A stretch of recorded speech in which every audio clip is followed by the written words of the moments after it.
My wife came out this month after 24 years of marriage. She has ruined my life. My wife came out. She saw it fitting with being June and all. Her dad had recently passed away. He was infamously homophobic, so much so that he disowned my wife's brother just for being gay. We've been together for 24 years. We started dating at 20 and married at 25. We're now 44 and 43. We had a family, 3 children from 16 to 10 now. Their lives are about to be torn apart thanks to a divorce. As I said, we started dating when I was 19 and she was 20. I gave her my entire youth. While my friends were out partying with other women and experiencing their early 20s, I was in with my girlfriend. While my friends had finally made it out of college and started working and living alone with expendable income, I was married. When my friends were in their late 20s and early 30s, I was with my wife and our baby. All of this was worth it, however. I loved my wife and was willing to give up those things to be with her. The sacrifice was worth it. She didn't, though.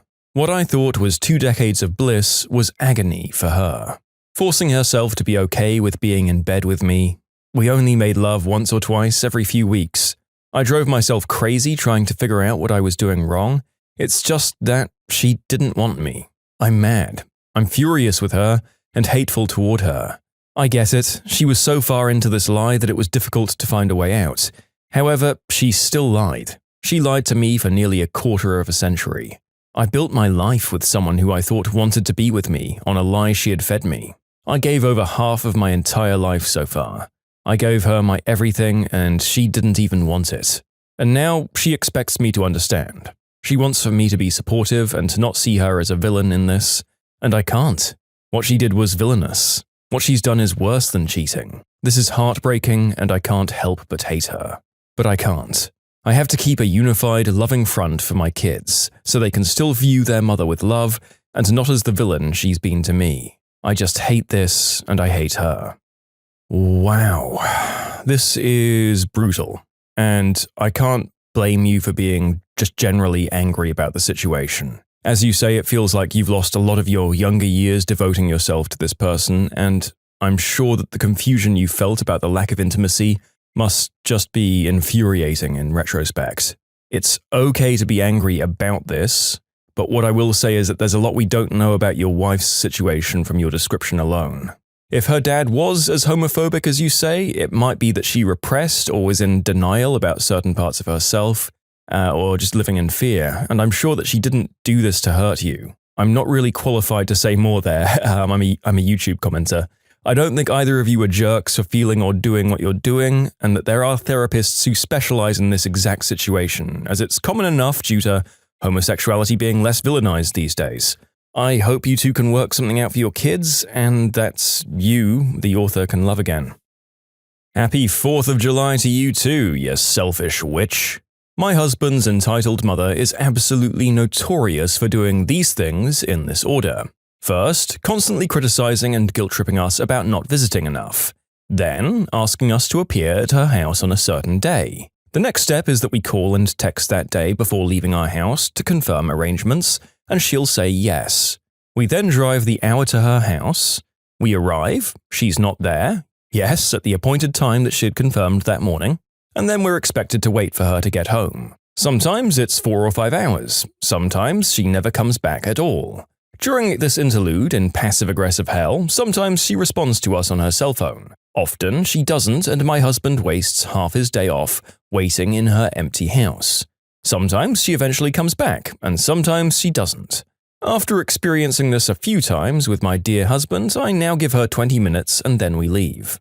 Several hours later, when she finally comes home and doesn't see us patiently waiting, she'll start angrily texting about, "Why weren't you there?" and "Why didn't you call me?" We were there, we did call her.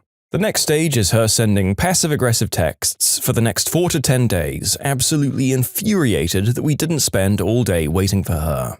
There is a variation of this where she says she's coming to my house. It's usually her idea because, duh, I know she's about as reliable as a dead cat. In that version, we clear one of my dear husband's days off for her. We miss out on other things we'd rather do. We cook food to feed her dinner. We clean the house and stress all day instead of relaxing, and then she either doesn't show up at all or cancels just before she was supposed to arrive, or sends a string of texts and calls, like I mean a lot of texts and calls, about how her life is hard and she's busy doing things and, okay, she guesses she's not coming. She does this on my son's and dear husband's birthdays, she does it at the holidays, she does it on summer weekends where we all could have been doing something, anything else. So, okay, I guess I'm partly to blame for what happened yesterday, which was 4th of July. Because I know what she's like, and in all the busyness of the weekend of the 4th, we made it to fireworks, a barbecue, and 2 different birthday parties in 2 days. Apparently, I forgot to have a backup plan in case Grandma bailed on our plans. More fool me, I guess. To fit her into our crammed weekend, we cut out some much-needed quiet family time and naps at our house before we went to the fireworks at 10. We'd been planning this with her all week. My dear husband texted to confirm before leaving our house an hour away. She said yes. We arrive and guess what? The witch isn't there. She decided to go out on her boat instead. It was more than 90 degrees. It was 6 p.m. and we had 4 hours to kill before fireworks. We couldn't just wait in the heat, and I was not going to wait all day at her house with my son, who's being blown off by his grandma yet again and who didn't get a 4th of July at all last year because of COVID. We don't have enough gas or gas money to drive home or to sleep until fireworks time and drive back. So, I took him swimming. I had to buy shorts for both of us to swim in because we had nice new clothes for Grandma's, quote, dinner she was supposedly having us over for. Thank God Walmart is cheap. It was too hot not to swim. So we're splashing around and actually having a great time, and about 3 hours later the frantic texts and calls begin. She's furious because, why didn't you call me? And why didn't you answer my texts? And are you coming over to eat or not? So I made dear husband turn his phone off and we ate McDonald's for dinner and went to a completely different spot to watch fireworks than we usually do. It was on the river and the sunset over the water was absolutely beautiful, and we had tons of fun giving each other silly internet quizzes.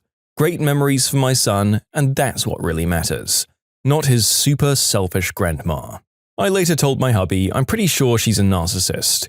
Read him some articles about narcissism, he's considering therapy, and we'll work to set boundaries. Okay, update a few days later. I wrote mother-in-law a 6-page nuclear bomb of a text calling her a self-centered, idiotic mother-fricking C-word.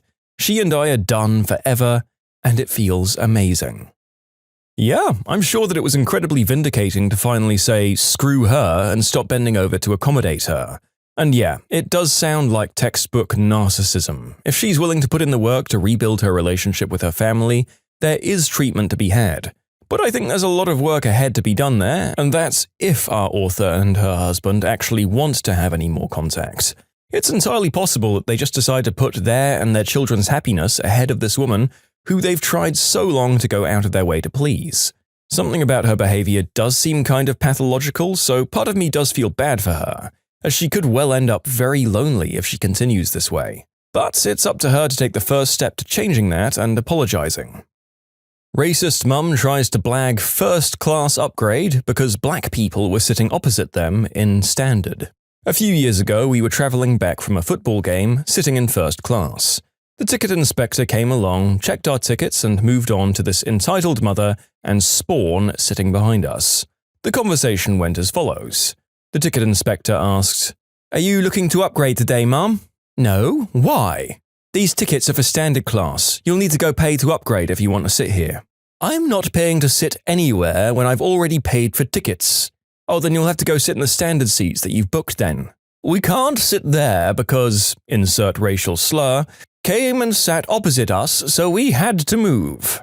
"Mom, please don't use language like that. Either pay the upgrade or return to your seats." She then tried a diversionary tactic and pointed at us. "What about them? How come they're allowed to sit here?" "Well, they have first-class tickets, Mom." "But look at them. They're drinking beer. They should be put in no class so that me and my kid can sit here in peace." "All right, Mom, for the last time, you either pay for the upgrade, return to your seat, or I'll have you removed from the train. Now, what's it going to be?" "I'm not going to sit near those people." "All right, fine. Have it your way." The ticket inspector walks off, leaving the mother with her smug smile on her face. For all of 12 minutes when the train pulled into the next station, and 3 cops got on the train and forcibly removed her. That was even more satisfying than the fact that our team won the game 3-0 that day. I think due to the presence of both trains and the football references at the end, I realized that this was in fact a UK jerk story and had to go back and re-record the voices from my usual pseudo-American character voice. The fact that people like this are still out in public in the present day is somewhat disheartening. In case you were wondering, there is a clear jerk in this story, and if I have to tell you whether it's the ticket inspector or the person repeatedly using racial slurs in front of her child, then you also may be in need of some jerk rehabilitation. I can imagine that it was unbelievably satisfying being called these kinds of names and then seeing the daft idiot being hauled off the train by the bobbies in blue. Don't be like her, folks. I can't see it working out well for you in the public transport of most countries. If you like Am I the Jerk, you're probably going to love Am I the Genius. Check it out, linked below. Also, go to amithejerk.com/submit if you would like to submit your own stories. Don't clock out late? No problem. I worked for a hotel chain restaurant as a busboy and had lots of other little side jobs besides working the floor, mostly helping to move stock off pallets and stuff like that. Sometimes I'd clock out a little late if shipments came in later or if it was a busy day and large shipments always guaranteed another hour on the clock. We got a new lady who looked at my time card during her first fortnight as a manager. She was real aggressive with me, asking why I clocked out so late, like, "So what's up? You're playing video games on the clock for an hour? You just hanging out and getting paid?" The rec room did have video games. I explained that I was unloading pallets, and she said, "You're a busboy, that's not your job. You clock out at 9. We have a payroll to make and we can't do it with people working extra hours because they didn't work hard enough during their shift." Okay, fine. Finally, about a month later, it was summertime and we got this really late delivery of a bunch of dairy items. The head chef received it all and then had me start unloading it. This was at 8:45 p.m. I told him, "Chef, just to be clear, Miss Weatherby said that I have to clock out at 9. And he said, "Well, I need this thing unloaded." "Okay, but I've got 15 minutes and then I get in trouble if I'm not clocked out." Do your best. 8:46 p.m., go and get the dolly. The dolly was taken by the banquet people, so I found it finally and started moving stuff. At 8:53, got the first load on the dolly. 8:58, I unloaded and went back to the pallet. At 8:59, I stopped what I was doing, left it all there, walked directly to the punch card machine, and at 9 p.m. on the dot, I punched out. The next day, I got a call from the hotel's general manager asking me why I left all the dairy on the pavement. It was left out overnight and hundreds of dollars worth of stock was spoiled. I said, "Yeah, I had to clock out at 9 p.m. The general manager asked, "Did you think it was a good idea to leave the milk outside?" No, I didn't think that." "Then help me understand why you didn't put everything away." "Oh, Miss Weatherby was very specific. I was told not to clock out late to unload pallets. She said that's not my job." "Did it occur to you that the chef needed to know this?" I told him I needed to clock out at 9 p.m. "We've lost hundreds of dollars and wasted all this food. I would like to go back to the way it was, instead of having to clock out right at 9 p.m. on my evening shifts. Don't do this again. Clock out when the job's done." The outcome was that nobody ever mentioned it, and from then on, I clocked out when I needed to. Not a real juicy outcome, but it was still nice to have it happen. Yeah, I won't lie. There's a distinct lack of justice in the form of a visible punishment of your supervisor here that's leaving me wanting a bit. There is the possibility that your management is just ultra-professional and did all of that inside closed doors, but come on, people. Think of our channel. You need to all interact with as much public shame and punishment as possible for the good people of YouTube. Yeah, your manager was at the very least kind of dumb and at worst a blockheaded jerk. I'm a little surprised that your chef didn't realize what had happened and at least tell someone else to move it, even if they couldn't do it themselves. As usual, someone tries to change the way things are done to save a pittance on wages or expenses, and ultimately ends up costing the company a whole bunch more money. Well done, Miss Weatherby. This is a reminder that you approved this policy and agreed to abide by it.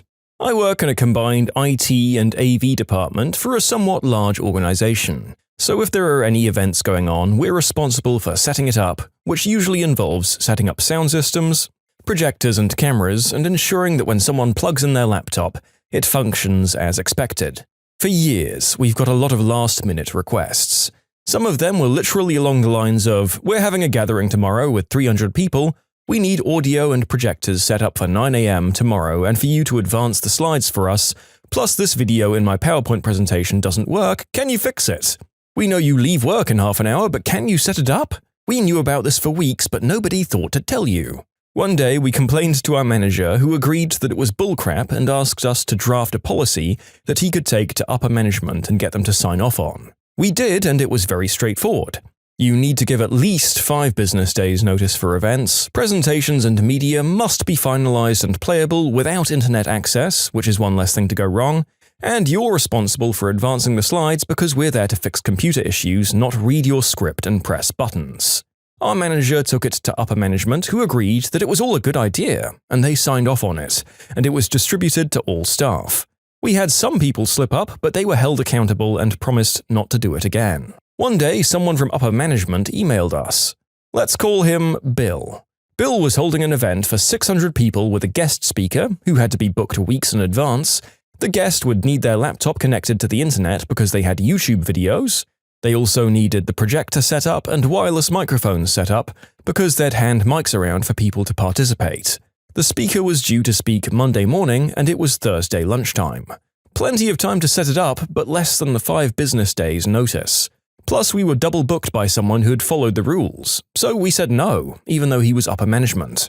So Bill was not happy. He demanded to know why we were refusing to set things up when there was at least 12 working hours between now and the event, and all that was required was to power on the projector, turn on the mixer, and turn on the microphones and then set up the person's laptop when they arrived on Monday. Our manager heard his complaints and sent him an email. "Dear Bill, my team have said no to setting up this event and I support their decision. Attached is the policy on event support. This is a reminder that you approved this policy and agreed to abide by it. Attached are general instructions on how to set things up yourself. Best of luck." Bill managed to run the event without us, but he had to do a lot of running around and had a bunch of technical issues that interrupted the event. But at least he learned that if you sign off on the rules, you need to abide by the rules, because he hasn't slipped up since. Holy crap, a manager actually sticking up for their employees and shielding them from extra work caused by incompetent higher-ups. I don't think that there are any extreme jerks here because even Bill accepted things, once the reasons why were made clear, and he didn't go burning down that policy in the aftermath. He even learned. Look at you go, Bill, we're all so proud of you. I hope that the manager in question didn't end up with a target on their back as a result of this. It sounds like the policy in question really bolstered the organization of the place to a point where it should have been for a while. If you know you're going to be holding an event in a few weeks, make sure you tell the people responsible for booking and running the equipment. It's not hard to see why that's a sensible policy. It's kind of a breath of fresh air to have a remotely capable working environment on the channel, isn't it? Today I messed up by eating the hottest peppers I could find while having no sense of taste or smell due to COVID. My mess up happened 3 days ago and I've just now recovered enough to relive it. I got COVID for the second time over the weekend, and by Monday I'd lost all sensation of taste and smell. At the peak of the pandemic, I'd joked with my brother-in-law about running a hot pepper gauntlet if I ever lost my sense of taste and smell from COVID, because I'd heard that you could handle spicy things due to this. Mind you, I've always loved spicy things, but habaneros are usually the hottest I can go. So I started with one of those because why not? And nothing. So I thought, let's just jump right into one called the Death Spiral, which is hotter than a ghost pepper but not as hot as a Carolina Reaper. This is the moment where I think I can pinpoint where my screw-up happened. Nothing. No taste, no spice. So I immediately threw 2 Carolina Reaper peppers followed by about 10 to 15 pieces of habaneros and Death Spiral peppers. About halfway through, my body started to retaliate. I was sweating, I was numb, I felt like I was going to die, but the burn wasn't there. Until it was. It's hard to describe. Anyway, I suffered through the night with awful indigestion and I took antacids to try and calm it. It was miserable. I didn't think it could get any worse, but then the moment came where I had to evacuate my tum-tum. And my goodness, the pure fire and rage passing through my rear end was unbearable. I felt like Satan himself was trying to claw his way out of my posterior. I swore I'd fountained blood from down there, but there was none. For hours afterwards, I swear the fire feeling that came from my exit hatch could have made s'mores for the entire family. I'm still in pain days later. In short, lost my taste and smell due to COVID, and thought it was a good idea to eat the hottest peppers I could find. I paid the price when Satan escaped from my butt. 0 out of 10 would not recommend. Look, you really only had yourself to blame there, pal. This is the culinary equivalent of what happened with DiCaprio and Jonah Hill in The Wolf of Wall Street, when they took all of the expired medication. You probably should have waited a hot second to see if there was a reaction before going from 0 to 1000 on the spice factor. I love me some spicy food, and I know that even after the fire and the throat goes away, there's gonna be some turmoil in the stomach to come. Finished off with a final course of lava in the back passage. You're not a jerk, but you are breathtakingly incapable of working out the consequences of your actions. So if you take one thing from this video, folks, it should be to not completely destroy your insides with chili peppers, or yell slurs at people on trains. Thanks for watching. When you subscribe, make sure to hit the bell to turn on notifications. Put the playlist on in the background to finish listening to all the stories. Or if you want to check out some great music, check out easymode.com. If you like Am I the Jerk, give Am I the Genius a shot. Everything linked in the description.